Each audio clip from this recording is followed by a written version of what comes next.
அவங்க எங்க கோயிலுக்கு வருவாங்க, நாங்க அந்த தர்காவுக்கு போவோம், அங்க அவங்க தருகின்ற அந்த பிரியாணியை நாங்க சாப்பிடுவோம். ஒரு ஆளு ரெண்டு பேர் சொல்லல, திருப்பரங்குன்றத்தில் ஏராளமான பேர்கள் அவங்க பேட்டி எடுக்கிறாங்க.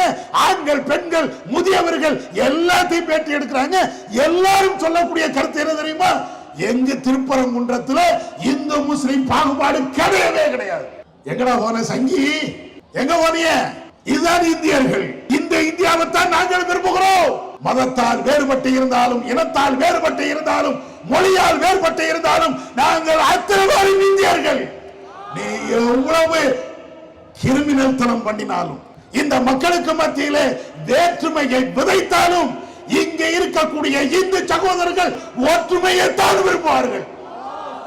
ஒரு நேரம் வரும், இந்துக்கள், முஸ்லிம்கள், ஜெயினர்கள், புத்தர்கள், இங்கு இருக்கக்கூடிய அனைத்து மதத்தவர்கள், இந்திய நாட்டினுடைய சொந்தக்காரர்கள், இந்திய நாட்டை தாய் நாடாக மதிக்கக்கூடிய உண்மையிலேயே தேசப்பற்று மிக்கவர்கள் அத்தனை பேர்களும் உங்களை ஒரு காலத்தில் ஓட ஓட விரட்டியே தீர்வார்கள்.